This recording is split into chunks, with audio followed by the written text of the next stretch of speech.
नमस्कार। कात्यायनी स्कूल उच्च माध्यमिक विद्यालय नया गांव पाली। आज हम सामाजिक के अध्याय नंबर फर्स्ट के बारे में अध्ययन करेंगे। अध्याय का नाम है स्वनिर्मित भारत प्रारंभ से 1206 ईस्वी तक। भारत का इतिहास एवं संस्कृति अपने प्रारंभिक काल से ही गौरवशाली रही हैं। भारत विश्व गुरु और सोने की चिड़िया कहलाता था। संपूर्ण विश्व को परिवार के रूप में मानना और हमारे श्लोक में वसुदेव कुटुंब के नाम से भी इसको जाना जाता है। और सभी के कल्याण और स्वास्थ्य की कामना, सर्वे भवन्तु सुखिनः सर्वे सन्तु निरामया आदर्श हैं। उत्खनन और पुरातात्विक अवशेषों के आधार पर भारतीय संस्कृति और विश्व स्वरूप जो है हमें दिखाई देता है। समुद्र पार भारतीय प्रदेशों को द्वीपांतर कहा जाता है। ये इतिहास से हमें जानकारी प्राप्त होती है। शक्तिशाली जलयानों में यात्रा करके भारतीय Brahmadesh, Shyama, Indonesia, Malaysia, Australia, Borneo, Philippines, Japan, Korea तक पहुँचे और वहाँ अपनी संस्कृति और राजनीतिक साम्राज्य स्थापित किया। और प्राचीन भारत में हमारे बंदरगाह नाविक शक्ति अत्यधिक विकसित थी। इसकी जो प्रमाण हमें मिले हैं, विद्वानों ने हमें जो बताए हैं, वो सिंधु नदी में 6000 वर्ष पूर्व चलने वाली जलयानों का उल्लेख से हमें ये जानकारी प्राप्त होती है। भारत सिर्फ जल से ही नहीं, थल मार्ग के माध्यम से भी विभिन्न देशों में पहुंचा है और वहां निवासियों को अपने धर्म और संस्कृति से परिचित करवाया है। इन साहसी वीरों ने भारतीय दर्शन, विज्ञान, ज्योतिष, स्थापत्य, युद्ध शास्त्र, नीति शास्त्र, संगीत, वैदिक ग्रंथ आदि का विश्व में प्रचार किया है। और भारतीय सभ्यता और संस्कृति प्रारंभ से ही जो है विकसित रूप जो है वो दिखाई देती हैं। सिंधु सरस्वती सभ्यता, वैदिक सभ्यता और रामायण और महाभारत कालीन सभ्यताओं से भी जो है हमारा रूप जो है इतिहास का देखने को मिलता है। और वेदों को विश्व ज्ञान कोश के रूप में जाना जाता है। जो हमारे प्राचीन ग्रंथों में जो वेद माने जाते हैं, उसको जो है विश्व के अंदर जो है एक शब्दकोश के रूप में जाना जाता है। यानी कि इतिहास के अंदर जो है शब्दों का कोश जो है वेदों को माना जाता है। और इस तरह से जो है सिंधु सरस्वती सभ्यता का दृष्टि जो है वो उत्कर्ण सभ्यता रही हैं। भारत के अंदर जो दो बड़े महाकाव्य हैं, जिनके जो नाम हैं, एक का नाम जो है रामायण है, दूसरा का नाम है महाभारत है। ये भी विभिन्न नीतियों के आधार पर जो है एक आदर्श का स्वरूप देखने को मिलता है।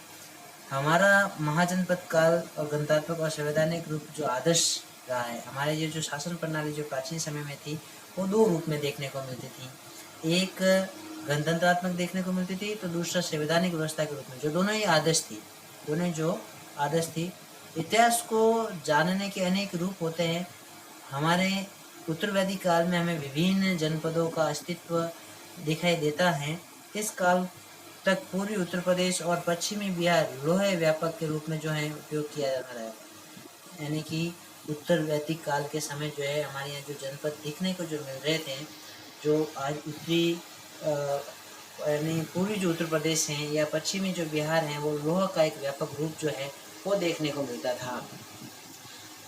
लोगों ने इस लोहा को भौतिक तकनीकी के माध्यम से जो है परिवर्तन किया है और जीवन में इसको उपयोगी लाने के लिए लोगों ने अपने जीवन यापन को सुदृढ़ करने का प्रयास किया है। लोहे के माध्यम से जो है हमारे यहाँ काफ़ी उपकरणों का भी जो है वो देखने को मिला है।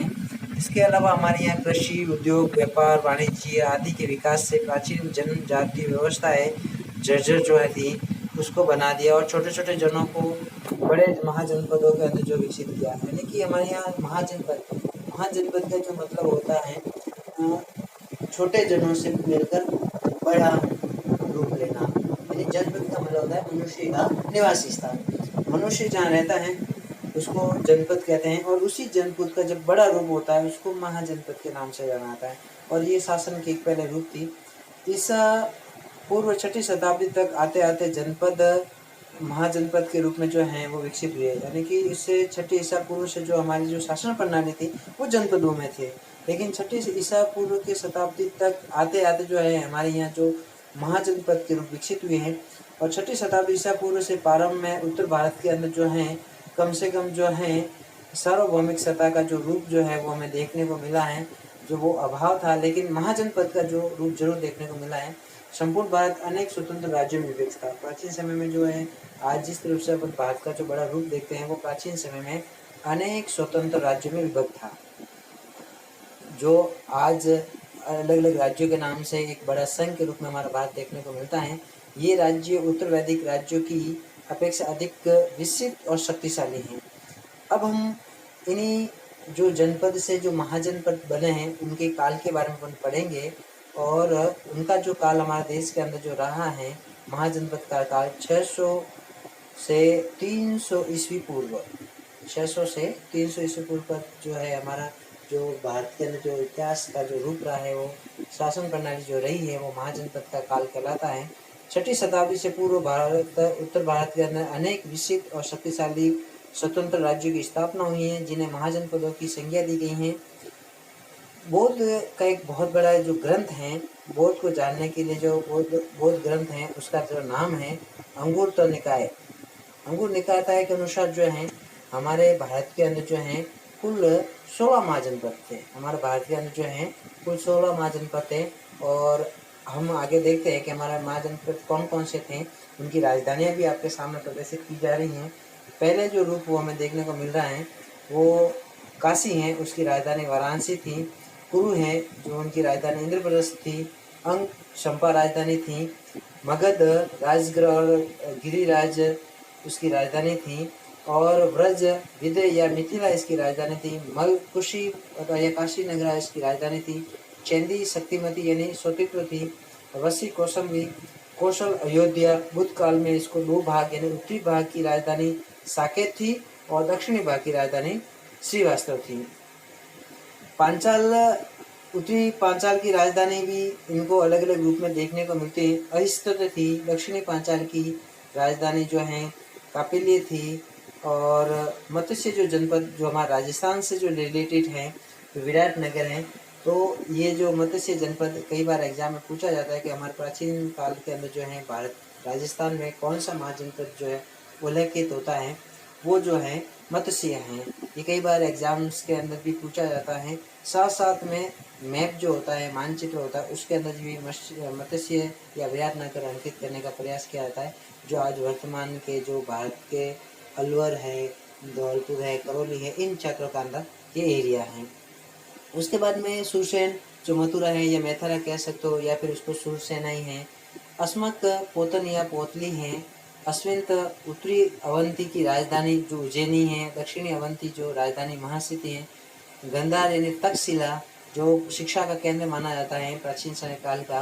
कंबोज और राजपुर और हाटक थी।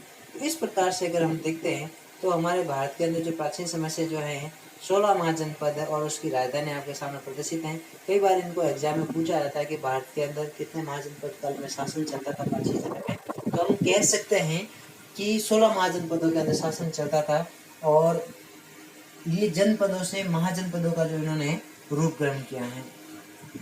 इस प्रकार से हम अगर देखते हैं तो ये जो जितने भी हमारे पास में जो 16 महाजनपद आपके सामने जो प्रदर्शित हो रहे हैं, इनके राज्य के जो 2 रूप थे, या 2 रूप कह सकते हो, 2 प्रकार कह सकते हो।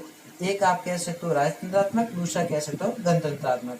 राजतंत्रात्मक यानी राजा का जो शासन होता था वो राजतंत्रात्मक होता था, और गणतंत्रात्मक जो शासन है जो संवैधानिक शासन का जो मुखिया होता था वो जनता प्रदेशित यानी जनता उनका निर्वाचित करती थी, और पीढ़ीदर शासक नहीं होता था।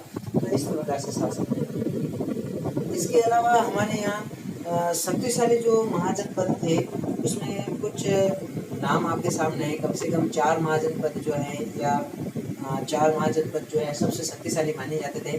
कौशल है, बदसी है, अवंती है, मगध है। ये हमारे यहाँ सबसे शक्तिशाली जो गणतंत्र थे, जो शासन के रूप थे।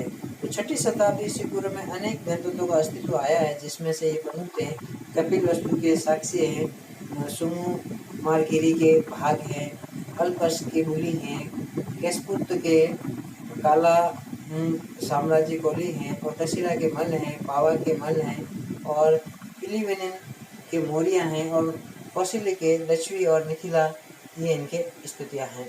इस प्रकार हम कह सकते हैं कि भारत की जो शासन प्रणाली है वो बड़ी उत्तम प्रणाली थी। तो ये तो आपने इतिहास के अंदर अपने भारत के महाजनपद और शासनकाल के बाद में देखा है। अब हम आप बात करते हैं अपने राजस्थान के प्रमुख महाजनपदों के बारे में। वैदिक जो सभ्यता थी उसके विकास क्रम में राजस्थान भी महाजनपदों का उदय देखने को मिलता है। ऐसा नहीं कि हमारा राजस्थान शासन प्रणाली महाजनों से अछूत ही रही हो, ऐसा हो ही नहीं सकता है। तो अब हम इसमें देखेंगे कि हमारे प्राचीन काल के अंदर जो है राजस्थान में जो शासन प्रणाली वो जनपद कौन कौन से थे, तो उसके बारे में हम देखते हैं। यूनानी आक्रमण के कारण पंजाब की जो मालव हैं या सीवी हैं, अर्जुन है आदि जातियाँ जो हैं अपने साहस और सौंदर्य के लिए प्रसिद्ध थी, तो राजस्थान में आई और यहीं उन्होंने निवास करने लगी। यानी कि यूनान आक्रमण जब हमारे देश पर हुआ उस समय जो है हमारे पंजाब में मालव हैं, सीवी हैं, अर्जुन, ये जो जातियाँ बहुत ही साहसिक थी और शक्तिशाली थी, और ये फिर धीरे धीरे जो है हमारे राजस्थान में आई, और इस प्रकार राजस्थान में पूरे भाग पर उन्होंने जनपदीय शासन व्यवस्था का जो है उन्होंने सूत्रपात किया। तो हमारे राजस्थान में प्रमुख जो जनपद थे वो जांगल थे, मत्स्य थे, सुरसेन थे और सिवी थे। तो ये एक प्रसिद्ध महाजनपदों के रूप में माना जाता है। आज इस जांगल प्रदेश को अपन जो बीकानेर और जोधपुर का के जिले जो है महाभारत काल में इसको जांगल प्रदेश कहा जाता था। कहीं कहीं इसका नाम कुरु और जांगला भी है, या फिर इसको माद्रे या जांगला भी मिलता है। और इस प्रकार जनपति यानी जनपद इनकी राजधानी अस्तिपुर थी, जिसे इस समय इसको अपन नागौर कहते हैं। तो कई बार इसके बारे में अस्तिपुर जो राजधानी जो थी हमारे जनपद की, तो वो आज कौन सा इलाका कहलाता है, तो आप कह सकते हो कि नागौर, जो हमारे जोधपुर के पास में आया हुआ है। बीकानेर के राजा इसी जांगल प्रदेश के स्वामी होने के कारण स्वयं इसको जांगलधर या बादशाह कहते थे, जांगलधर बादशाह कहते थे। बीकानेर के जो राजा थे वो जांगल प्रदेश के स्वामी यानी कि राजा थे, तो वो अपने आप को एक जांगलधर बादशाह कहा जाता था उनको। और बीकानेर राज्य के राजसीना में ये जय जांगलधर के नाम से भी इसको लिखा गया है, या ऐसा उल्लेख देखने को हमें मिलता है। उसके अलावा हमारे यहाँ जो राजस्थान में दूसरा जो देखते हैं वो मत्स्य, वर्तमान में ये जयपुर का जो इलाका है उसके आसपास का जो क्षेत्र है वो मत्स्य जनपद के नाम से जाना जाता है। इसका विस्तार संबल के आसपास की पहाड़ियों से लेकर सरस्वती नदी के जांगल प्रदेश तक थी, और आधुनिक अलवर और भरतपुर के कुछ भाग भी इसके अंतर्गत आते थे। और इसकी विराटनगर यानी इनकी जो राजधानी थी विराटनगर थी, जिसे आज हम इसको वर्तमान में बैराट कहते हैं, उसके नाम से इसको जाना जाता है। मौर्य शासन बिंदुसार से पहले मत्स्य जनपद की स्पष्ट जानकारी का अभाव था।